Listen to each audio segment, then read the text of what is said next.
is up, y'all? This is Travis coming at you with the raw view, and today we are looking at the Razer Naga Epic Chroma wireless gaming mouse.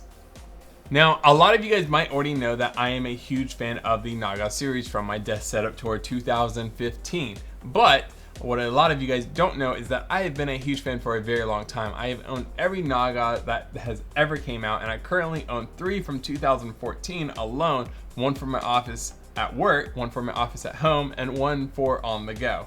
Now this is going to be my 4th Naga that I currently have, and the reason I love the Nagas is because of the 12 buttons. Once you get used to it and you program it the way you want, it's really hard to switch to any other mouse.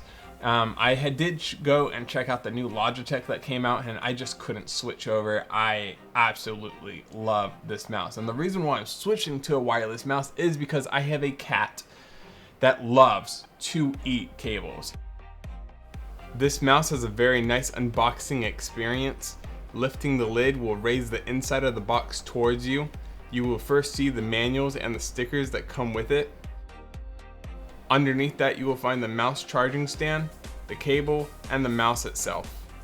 The differences between the new Naga and its predecessors are very, very small, but yet very, very big. The number one difference is that now it is wireless. And a lot of you guys might be skeptical about being wireless when it comes to latency, but I can assure you, through playing Battlefield, first-person shooters, and MMOs, I never experienced latency once with this mouse. Also, you can change the colors to basically whatever color you want, but note that the logo is no longer illuminated like in the last version, most likely to preserve battery life.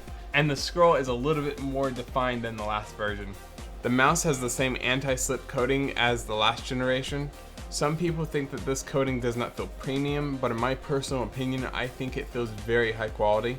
The rest of the button layout is the exact same as the old version, and one of my favorite features about this mouse is the ability to left tilt and right tilt on the wheel itself. Now, I use that actually for my back and forward button when I am surfing the web, so I can be scrolling and then I was like, I just want to go back, so I just tilt the wheel. I find it really, really convenient. It takes a little while to get used to it, but once you get used to it, it's incredible to have. The 12 buttons on the side of the mouse haven't changed. It still has the same shapes as the last version, making it very easy to identify what button your thumb is on at any time. I like these 12 buttons not just for their MMO ability, but I use these 12 buttons on everything. I have profiles set up for video editing, for first-person shooters, League of Legends, even surfing the web. And what you are looking at is the software that the mouse comes with. It's called Razer Synapse. The Customize tab allows you to set up custom button layouts for different profiles.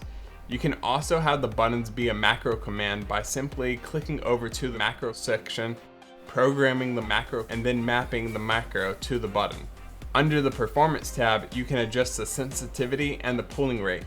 The Lighting tab gives you the ability to change the color of your mouse and pick whether you want the glow to be static, spectrum cycling, or off. Finally, under the Power tab, you can tell the mouse how long it needs to be idle before entering into sleep mode. You can also see the battery percentage, and you can set the scroll wheel to blink when the battery dips below a certain percentage. Speaking about the battery life, they claim that you get about 20 hours, and in my experience, I would have to say that that's pretty accurate, but don't expect to get any more than 20 hours.